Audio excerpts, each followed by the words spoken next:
Señor mío y Dios mío, creo firmemente que estás aquí, que me ves, que me oyes. Te adoro con profunda reverencia, te pido perdón de mis pecados y gracias por hacer como fruto este rato de oración. Madre mía Inmaculada, San José mi Padre y Señor, Ángel de mi guarda, interceda por mí. En este segundo capítulo de la Gaudete et Exsultate,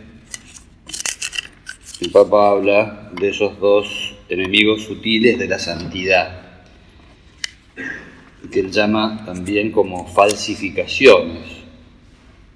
Es decir, es algo que se parece a la santidad, pero que no es exactamente eso. Y dice que son dos enemigos sutiles porque es difícil descubrirlos, es difícil identificarlos. No son, podríamos decir, afirmaciones explícitas que se hacen acerca de lo que es la santidad, no son errores que se expresan de una manera abierta y clara, pero de alguna manera son como cosas que en la práctica terminan sustituyendo. Entonces es como que hay que descubrirlas y hay que verlas, y cada uno tiene que hacer un poquito de ese examen de conciencia y ver si está o no acertando en este tema, ¿no? Entonces, en primer lugar, habla del neognosticismo. Ya vimos en la meditación anterior que gnosis significa conocimiento. Estas personas atribuían y casi como identificaban la santidad con un cierto conocimiento más profundo de la doctrina, conocimiento más profundo de Dios, que pertenecía a algunos iniciados, a algunas personas que tenían una especial iluminación divina. Bueno, ¿y qué viene siendo el pelagianismo? El pelagianismo era un error parecido, es decir, en vez de atribuirle esa preponderancia al conocimiento de Dios, le atribuían esa importancia, podríamos decir, esa preponderancia a el papel de la voluntad. De manera tal que la santidad radicaba más en el esfuerzo personal y en ese voluntarismo, en ese esfuerzo, ¿no es cierto?, en esa ascesis, en ese ejercicio de la voluntad, más que en el conocimiento y quizás más que también la gracia de Dios. Es decir, ellos, los pelagianos, lo decían de una manera explícita.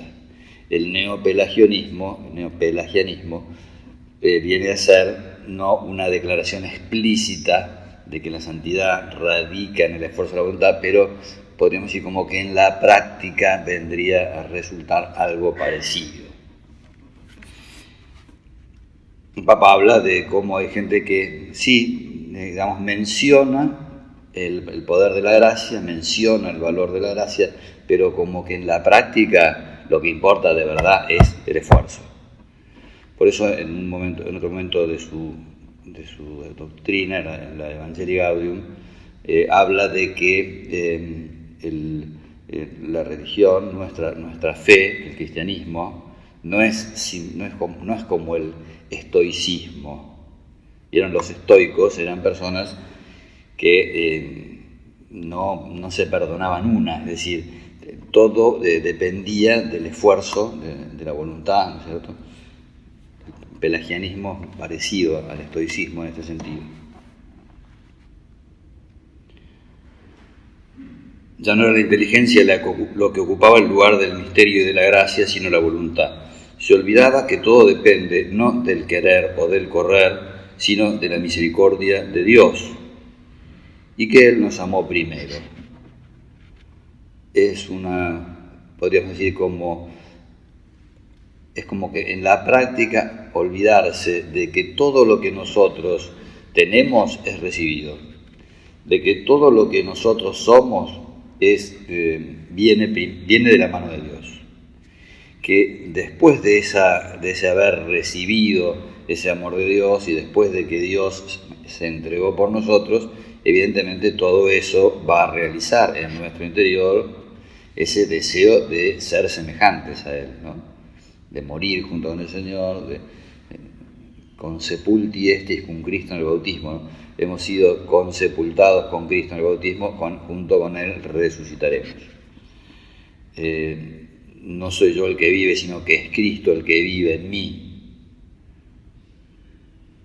Evidentemente esto no es para exonerarnos del esfuerzo. San Pablo dice, trabajé más que los demás.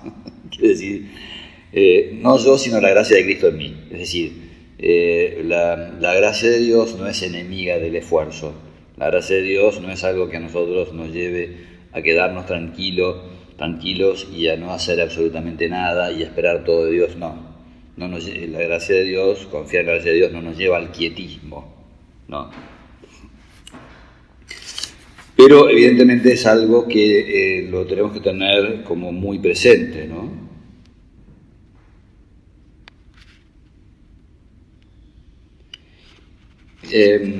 Y sabiendo que esa gracia de Dios, de modo habitual, lo que hace es ir mejorando nuestra vida gradualmente.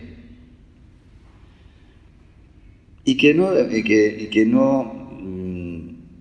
el efecto de la gracia fundamentalmente es un efecto interior, es un efecto que lo que hace es cambiar el interior de la persona.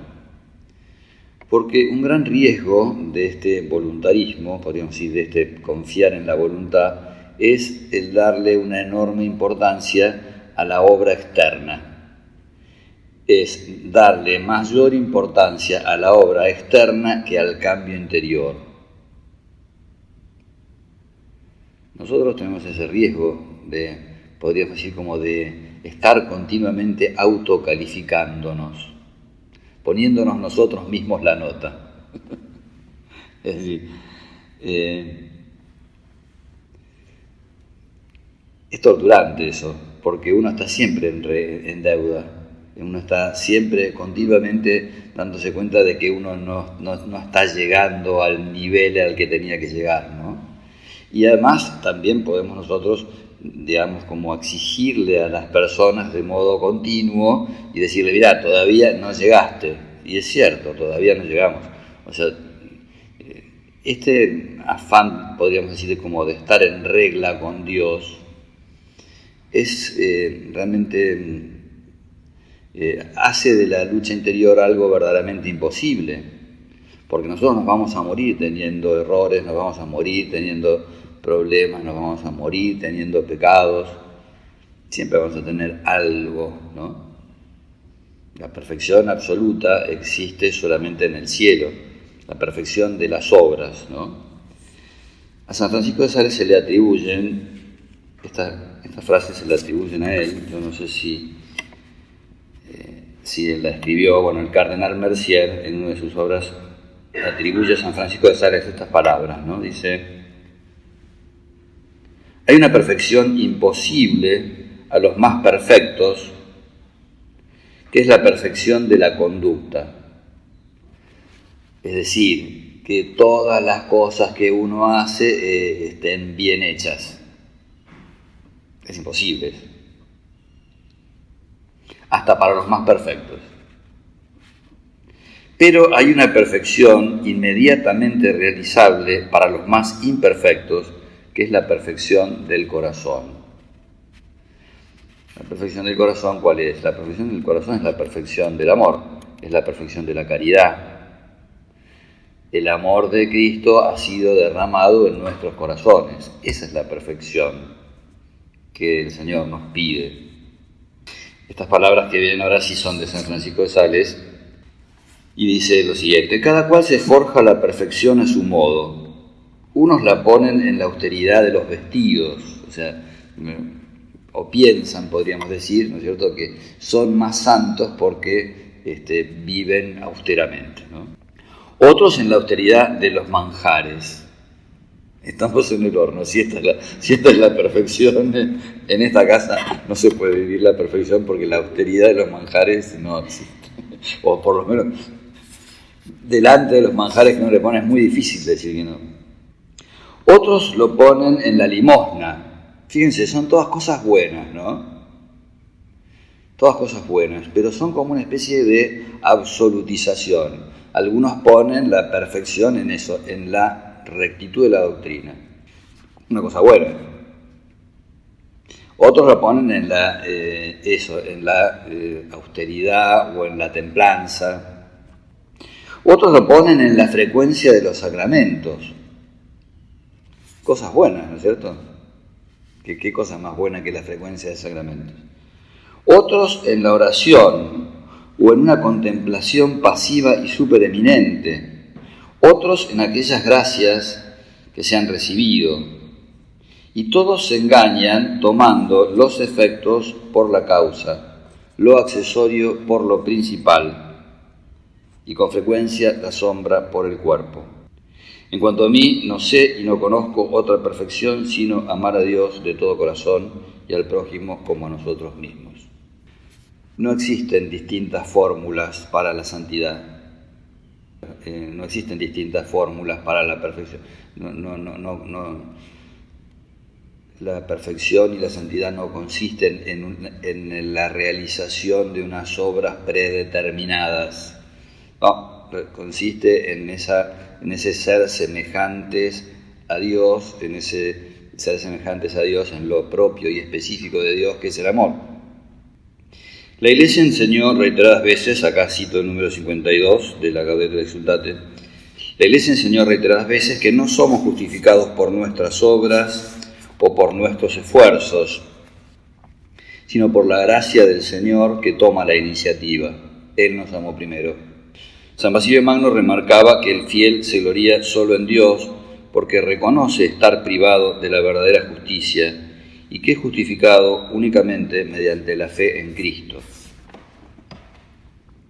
Después van a venir las obras. Evidentemente, quien cree en Cristo es una persona que termina teniendo ese buen corazón, es esa persona que precisamente por la gracia recibe esa caridad que se infunde en nuestros corazones, ¿no?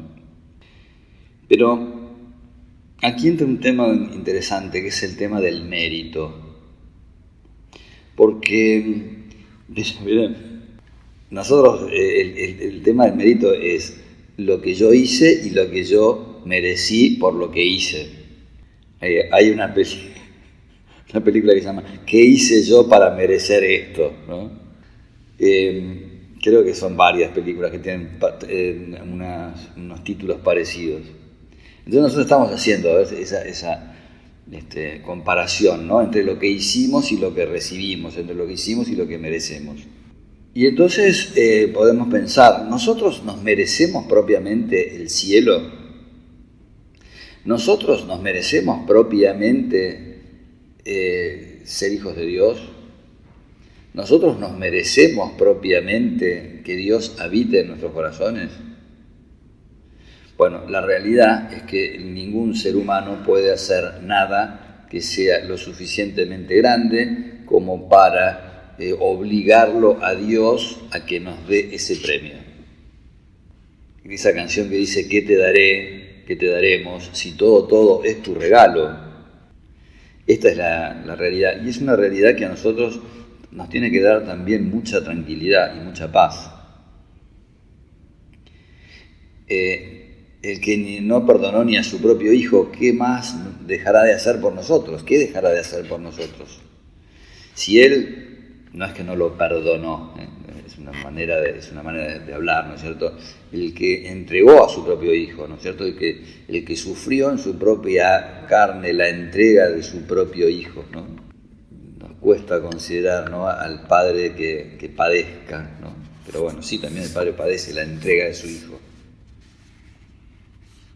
Bueno, el que nos ha dado todo, esa es nuestra esperanza, no lo que nosotros hicimos, no lo que nosotros podemos hacer.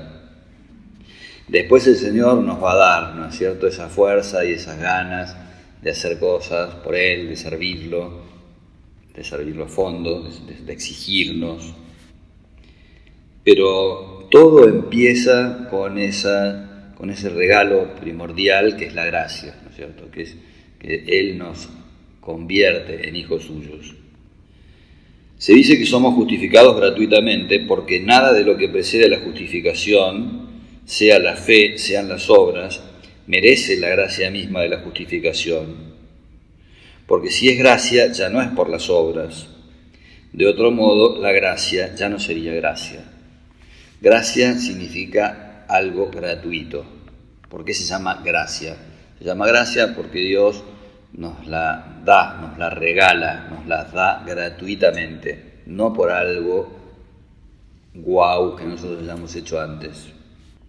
Los santos evitan depositar la confianza en sus acciones. Decía Santa Teresita, en el atardecer de esta vida me presentaré ante ti con las manos vacías, Señor, porque no te pido que lleves cuenta de mis obras. Todas nuestras justicias tienen manchas a tus ojos. Es decir, todas las cosas que hacemos los seres humanos están manchadas con nuestro egoísmo, están manchadas con un montón de cosas. Entonces, pero todo eso no tiene que quitarnos la paz. Todo eso no tiene que llevarnos a pensar que somos un desastre. Todo eso tiene que llevarnos a pensar que Dios nos ama con nuestros defectos, que Dios nos ama como somos, que Dios nos banca. El otro día me encontré con un post que decía, a lo largo de mi vida hice cientos de cosas que tendrían que moverlo a Dios a no quererme, pero no he conseguido convencerlo, dice. Está buenísimo, porque eso a uno le da una enorme paz interior, a uno lo ayuda a vivir delante de Dios, no con, podríamos decir, con la exigencia continua de no cometer un error o de tener la foja de servicios impoluta, ¿no es cierto? Yo siempre hablo de los cuadernos de los chicos del colegio, ¿no? Ahora ya todo es por internet, pero bueno, me acuerdo, cuaderno de fulanito de tal, ¿no es cierto? De Pepito, primer año, no sé, primer grado de colegio, maestra fulanita, todo, la caligrafía perfecta, todo impecable, primera página, que ya tiene una especie de mancha de tinta, ¿no es cierto? La segunda página ya tiene otro borrón, la tercera página ya tiene una mancha de huevo frito que uno se comió. Entonces a uno le encantaría que su cuaderno, ¿no es cierto?, fuera impecable, que no tuviera, fuera todo prolijo. Y el chico es así, los chicos son así. O por ahí uno se sube al auto de una madre con varios hijos y dice, perdón porque está todo sucio, todo. Y bueno, qué sé yo, hay un chupete por un lado, hay un juguete por el otro. Qué sé yo, los chicos estuvieron en el barro, hay barro en el auto. O sea, es lógico, está muy bien, es lógico que sea así el auto de una madre que tiene hijos chicos. O sea, como no se le puede pedir que esté todo impecable, todo, no. Bueno, nuestra lucha por la santidad es así, es algo parecido. Nosotros tenemos que vivir con esa paz de vivir en la presencia de Dios. Estaba buscando un fichero y me encontré con unas cosas que no tengo ni idea de quién son. Pero no te desalientes nunca. Pídeme a mí lo que ya no esperas de ti. Reconoce que no eres capaz de un poco de perseverancia. Ves que faltas en todo. Dilata tu confianza. Cree que lo que tú no hagas lo hará tu hermano mayor, pero se lo tienes que pedir. Y decía en otro lugar, no sé, bueno, se ve que es algo que el Señor le dice a alguien, ¿no? Te puedo santificar en un instante, pero amo tu paciencia y lento trabajo que te mantiene en la humildad. Adquiere la humildad amorosa, te elevará. El desaliento no ha elevado nunca a ningún alma. Camina, camina. Yo caminaba por el camino del Calvario y a pesar de tantas penas he llegado. Mírame, tendrás un nuevo valor y hazme la gracia de llamarme en tu socorro. Qué qué aliento que nos da, ¿no?, estas palabras, y las podemos nosotros meditar, ¿no?, y vivir un poco de esa manera. Por eso también el Papa, al hablar de los nuevos pelagianos, dice: todavía hay cristianos que se empeñan en seguir el camino de la justificación por las propias fuerzas, el de la adoración de la voluntad humana y de la propia capacidad, que se traduce en una autocomplacencia egocéntrica, privada del verdadero amor. Se manifiesta en muchas actitudes aparentemente distintas: la obsesión por la ley, la fascinación por mostrar conquistas sociales y políticas, la ostentación en el cuidado de la liturgia, de la doctrina y del prestigio de la Iglesia, la vanagloria ligada a la gestión de asuntos prácticos, el embeleso por las dinámicas de autoayuda y de realización autorreferencial. En esto algunos cristianos gastan sus energías y su tiempo en lugar de dejarse llevar por el Espíritu en el camino del amor, de apasionarse por comunicar la hermosura y la alegría del Evangelio y de buscar a los perdidos en esas inmensas multitudes sedientas de Cristo. Muchas veces, en contra del impulso del Espíritu, la vida de la Iglesia se convierte en una pieza de museo o en una posesión de pocos. Esto ocurre cuando algunos grupos cristianos dan excesiva importancia al cumplimiento de determinadas normas propias, costumbres o estilos. De esa manera se suele reducir y encorsetar el Evangelio, quitándole su sencillez cautivante y su sal. Es quizás una forma sutil de pelagianismo, porque parece someter la vida de la gracia a unas estructuras humanas, es decir, es como condicionar la gracia de Dios a una serie de requisitos previos que tienen que ser cumplidos. Esto afecta a grupos, movimientos y comunidades, y es lo que explica por qué tantas veces comienzan con una intensa vida en el espíritu, pero luego terminan fosilizados. Es decir, en vez de permitirle a la gracia, que es como ponerle límites a la gracia. Sin darnos cuenta, por pensar que todo depende del esfuerzo humano, encauzado por normas y estructuras eclesiales, complicamos el Evangelio y nos volvemos esclavos de un esquema que deja pocos resquicios para que la gracia actúe. Santo Tomás de Aquino nos recordaba que los preceptos añadidos al Evangelio por la Iglesia deben exigirse con moderación para no hacer pesada la vida a los fieles, porque así se convertiría nuestra religión en una esclavitud. Bueno, es una vuelta a lo más esencial y a lo más importante de la vida cristiana, que es la vida en Cristo, que es vivo yo, ya no yo, sino que es Cristo el que vive en mí. Y poner nuevamente en la primacía, ¿no es cierto?, recordar de modo continuo esa primacía de la caridad, ¿no? El que ama, dice San Pablo a los romanos, ha cumplido con toda la ley. Por eso el amor es la plenitud de la ley. Porque toda la ley, también dice en la Epístola de los Gálatas, toda la ley se cumple en una sola frase, que es: amarás a tu prójimo como a ti mismo. Olvidar esa primacía del amor significa enredarse, significa perderse en muchas disquisiciones, en muchas, ¿no? Y por eso es cierto, hay otras virtudes, hay otras cosas que son importantes, pero hay, podríamos decir, como que la constitución del cristianismo está basada en esta es la ley fundamental, ¿no? La ley en la cual todas las leyes están basadas. La ley que es la que hace que, es la virtud que hace que todas las virtudes tengan su verdadero sentido,